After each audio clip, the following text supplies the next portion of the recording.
You're interested in reading the Bible, and you've never read it before. You clicked on the right video. My hope is to give you a pathway to reading the Bible and give you a good start so that you end up with a lifetime of Bible reading.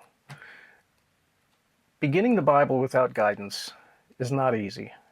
It's kind of like having a 1,000-piece jigsaw puzzle in front of you, a big pile of pieces, but not having a reference picture.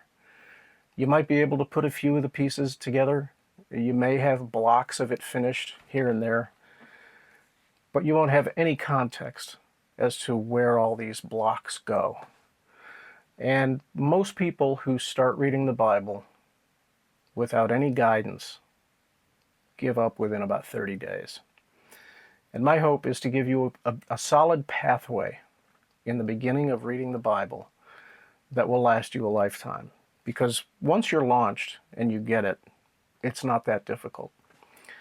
I'll tell you what to read in the first 6 months. I'll tell you which Bible might be best for you, which translation of the thousands that are available today would be best for you, and how to read the Bible at a comfortable pace that will keep it enjoyable and engaging without running into a brick wall, which is kind of what happened to me. I first read the Bible in a hotel room, and it was the Gideons. I did a lot of hotel travel, and of course there's always, at least there used to be, a Gideon's Bible sitting on the desk. And one evening I was just curious. It was like it was yelling at me, "Hey, pick me up and read me." So I did, and I started, like I start most books, at the beginning. And the beginning is Genesis. And Genesis is actually a pretty cool book. It was quite captivating. A lot of stories. I did not grow up Christian, but there were stories in it that I recognized. Adam and Eve, Noah in the ark, Joseph and his brothers, and his amazing Technicolor coat. And then I thought, well, this isn't too hard. And I got to Exodus. And Exodus is the story, of course, of Moses bringing his people out of slavery in Egypt and taking them to the promised land. And that story made sense to me. Cool. This is going to be an interesting book. And then I got to Leviticus. And I quickly hit a brick wall. So I started looking for guidance. And fortunately, I found it. And the first thing that I was told was, go to the Gospels and start there, which is exactly what I'm going to tell you. The Gospels is the place to start. And we're going to touch on that in just a moment when I get to the reading plans. Let's talk about the types of Bibles that are available.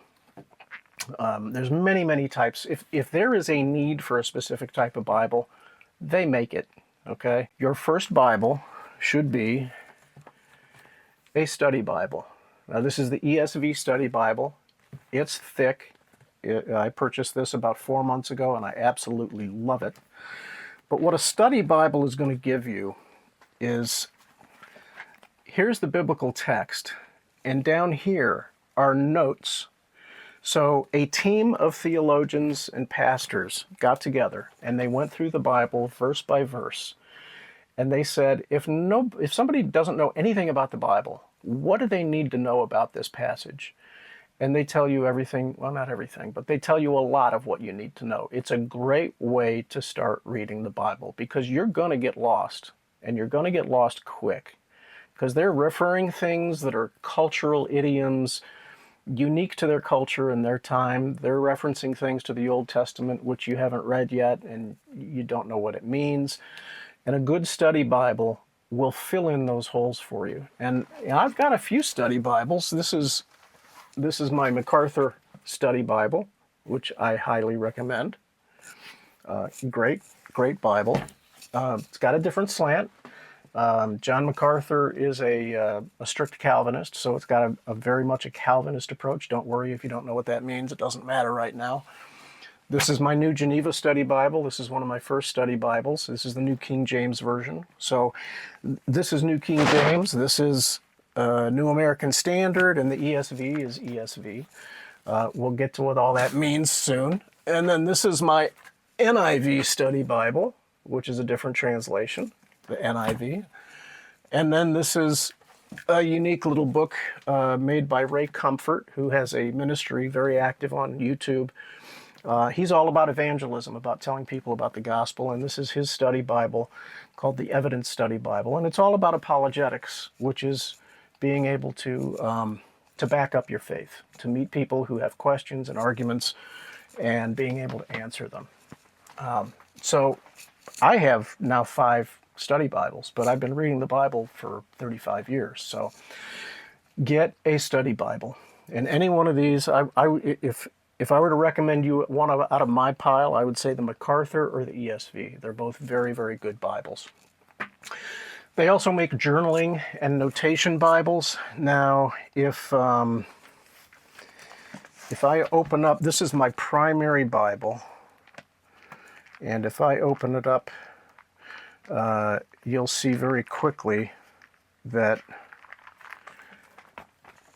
I, like a lot of other people, write in my Bible and I highlight things, and it's just page after page of scribbling all over the place and highlighting. And if you don't do it right away, you will do it eventually in all likelihood. And I'll plug some. I'm not selling anything. I don't have any affiliates anywhere, but this is a group of utensils, both highlighters and pens, from a company called Mr. Pen, available on Amazon. And the cool thing about those is that they don't bleed through Bible pages. Bible pages are really, really super thin because there's so many pages. And if you use a regular pen or a regular highlighter, they're going to bleed through and it's going to drive you crazy.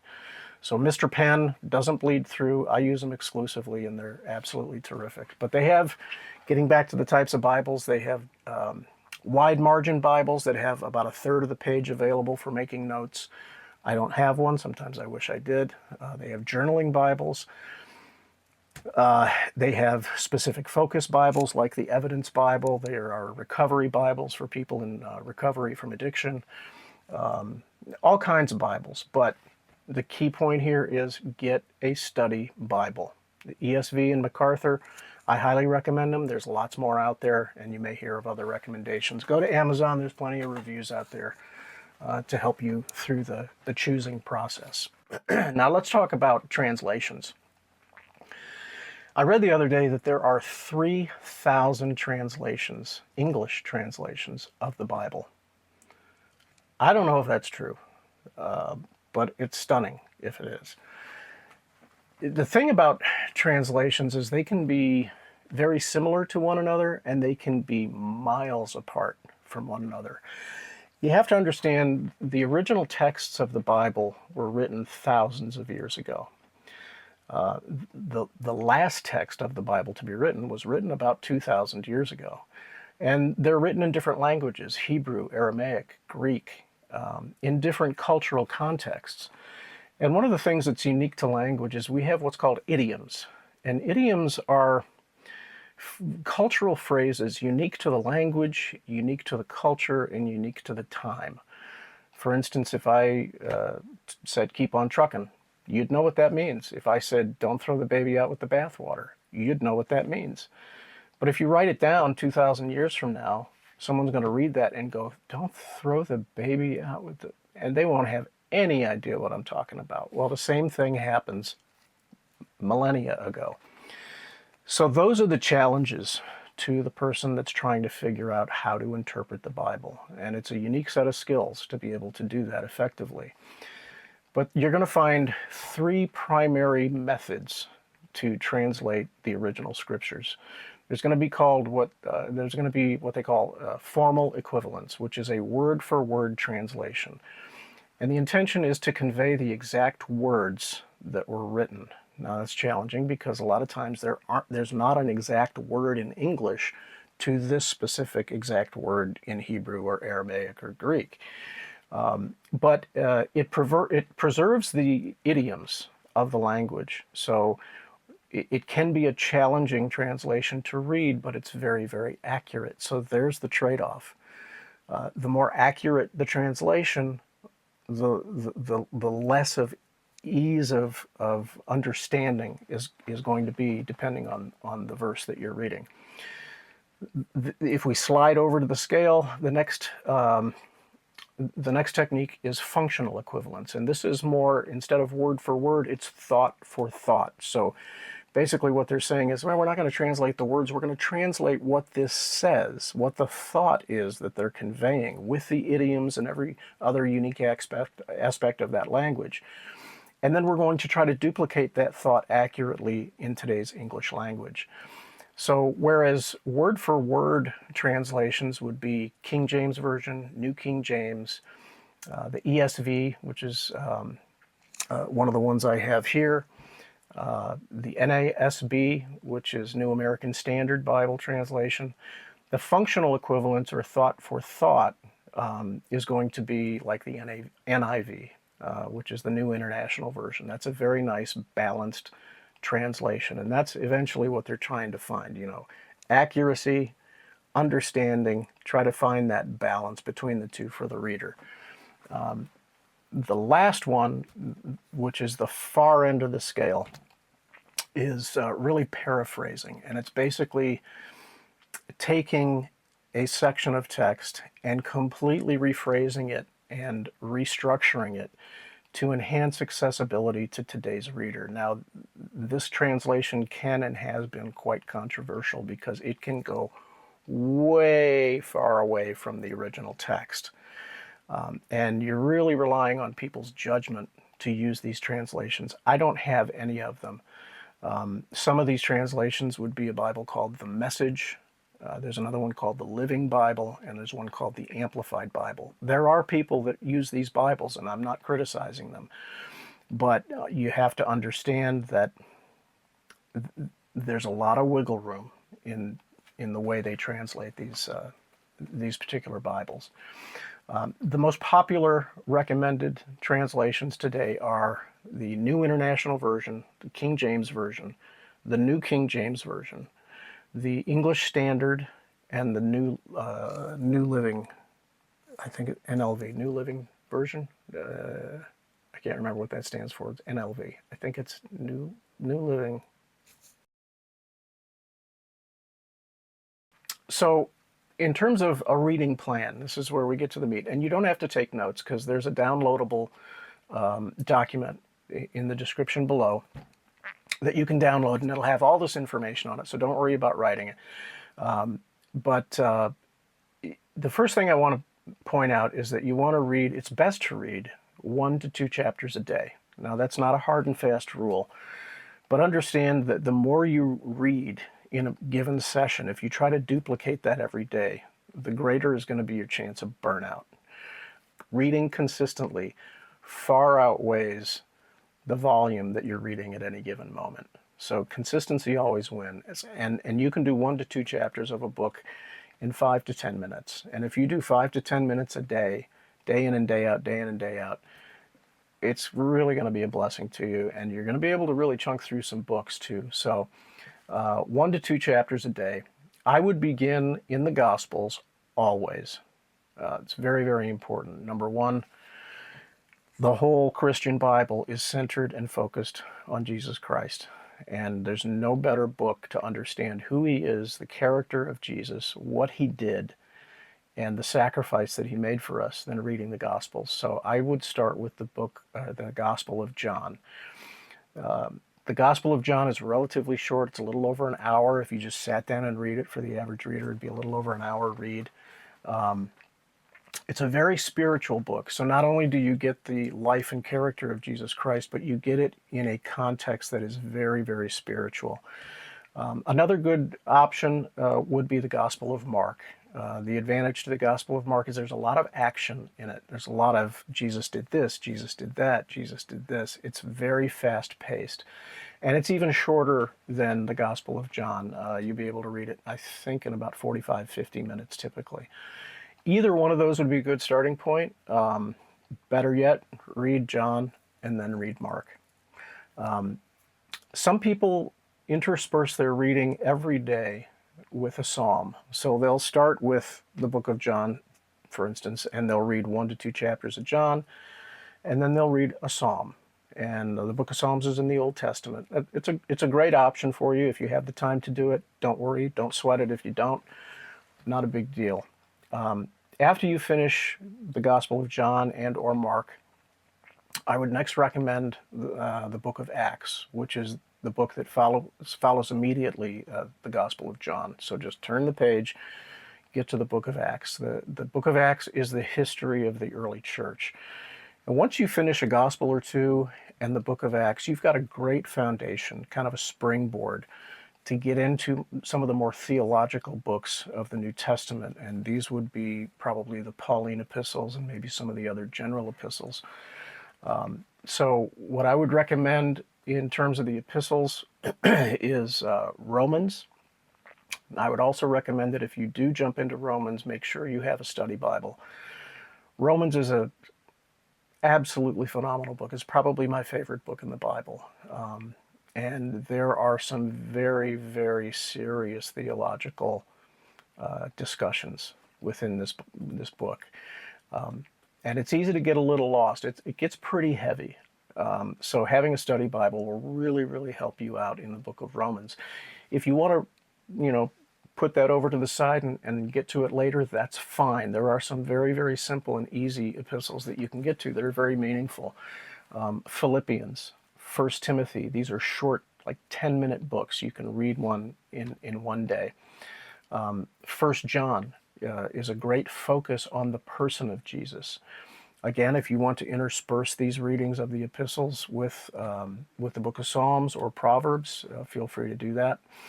Once you have one or two Gospels, the book of Acts, a handful of the epistles, now we can talk about going back to the beginning of the book and reading Genesis and Exodus, because they are actually pretty simple books to read. It's just, you think you're on a pretty easy track, and then you get to the next book, which is Leviticus, and Leviticus is a difficult book to get through. And then you got Numbers, which is just as challenging. So a great introduction to the Old Testament is Genesis and Exodus, and that will give you a really nice base off of which to view the Hebrew people and their progression through the Old Testament, which is the foundation for the Messiah, the messianic appearance of Jesus Christ. So that's a great way to go. Now, this should take you into somewhere between 4 and 8 months, depending on how fast you read and how fast you consume these texts. Once you get to that point, I think you're ready to just start reading the Bible the way you want to. And you may want to consider a formal reading plan, and there are a bunch of them out there. Many read the Bible in a year plans. I would recommend you look at those. All you got to do is Google or search on the web, read the Bible in a year. You're going to be bombarded with different plans. The one I've tried recently simply starts in the first chapter of Genesis, the first chapter of 1 Kings, the first chapter in Proverbs, and the first chapter of the New Testament. And you read one chapter from each of those books every day, and within 12 months, you'll have gone through the entirety of the Bible. If you read 2 chapters from each book, or 8 chapters a day total, you'll read it in 6 months. So you could theoretically read the Bible twice in 1 year. Now, I'm going to make a confession to you. I have tried to read the Bible in a year. I'm on my 3rd or 4th attempt, and I'm terrible at it. I have a really hard time doing it. I'm more of a guy who wants to get a book in front of him and study the heck out of it for a month or two. And it's just me. There are lots of people that read the Bible in a year. I just have a hard time with it. If you have a hard time with it, don't sweat it. It's no big deal. I've been reading the Bible for almost 35 years, and I still have a hard time doing that. Now, I do want to mention extra biblical materials that are available. There are an endless supply of extra biblical materials.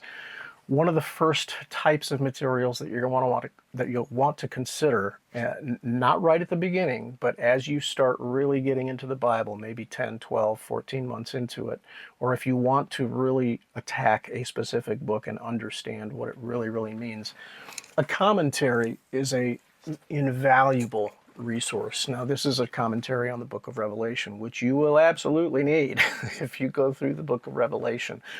There are lots of commentaries out there. There are commentaries from the 19th century and probably before. There are many modern commentaries from theologians and pastors today. John MacArthur, I've got 6 or 8 of his commentaries on some of the books of the New Testament. This is the first one from John Wolford, and I really, really like it. So I'm definitely, when I'm done with this one, I'm going to get his commentary on Daniel, which has a lot of references to Revelation and the end times. There are books on doctrine. There's books on archaeology, Holy Land cultures, virtually every book that you can think of. That can support your Bible reading. One thing that you might want to consider early on, here it is.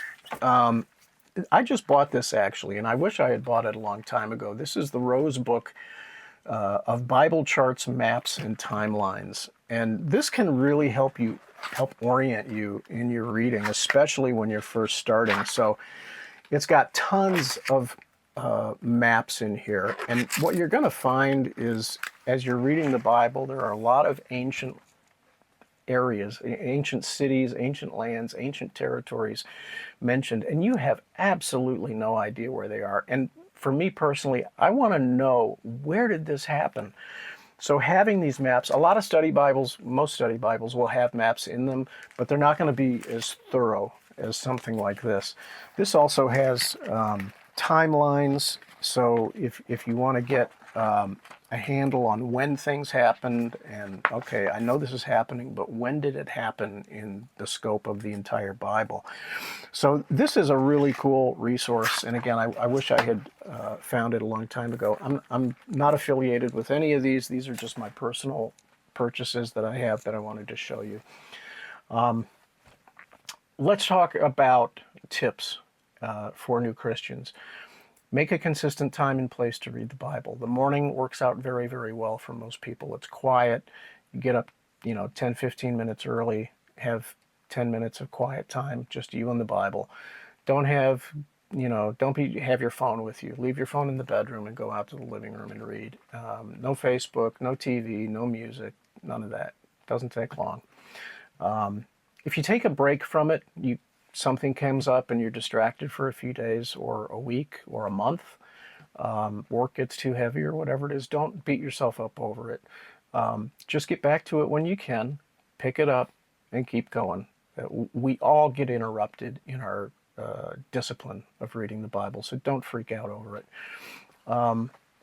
If you have reached the point where you are truly seeking spiritual guidance and trying to connect with God, it's really, really helpful to just take a few seconds before you start reading and pray for wisdom and guidance. And it doesn't have to be anything fancy. It's, God, I'm going to read your word. Please guide me. Give me wisdom. Tell me what you're trying to say here. Open my eyes. Boom, you're done. Okay, this is kind of a silly comment, but it's not. Don't drink alcohol before you read. Don't smoke any pot before you read. It doesn't work. I've tested the theory. It doesn't work. I don't do that anymore. And, this book is the reason why. You can't get spiritual through spirits, okay? It doesn't work. In fact, there's no quicker way to remove yourself from spirituality than ingesting alcohol or mind-altering substances. Take notes. Have a notepad handy, and when you read a piece of scripture, and you will, that just jumps out at you and hits you at the right moment of your life, write it down. Writing it reinforces that verse. It helps ingest it into your heart. And if you choose to memorize it, it's good to have it written down. What was that verse I read last week? Yeah, just write it down. remember, consistency over speed. It's not a race.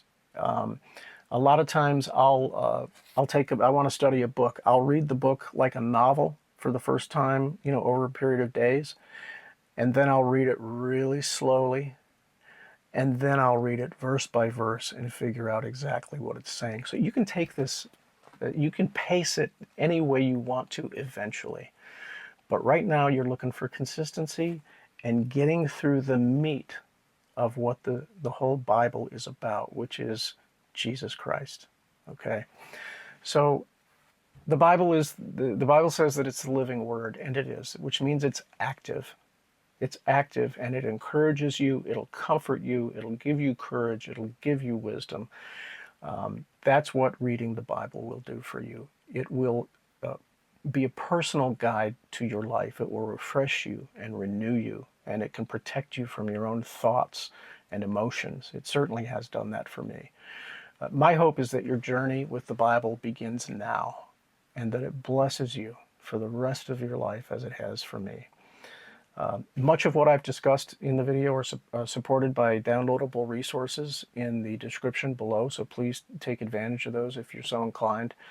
I also have a video if you're completely unfamiliar with the Bible and you want to know who wrote it, how it was put together, and kind of get the foundation of just what the Bible is.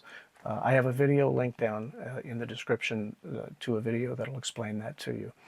If you found this video helpful, please tap the like button. That really helps my channel and helps expose this video to others that are considering spending time with the Bible. I hope this was valuable to you, and I hope you'll check out some of my other videos. God bless you, and thank you for watching.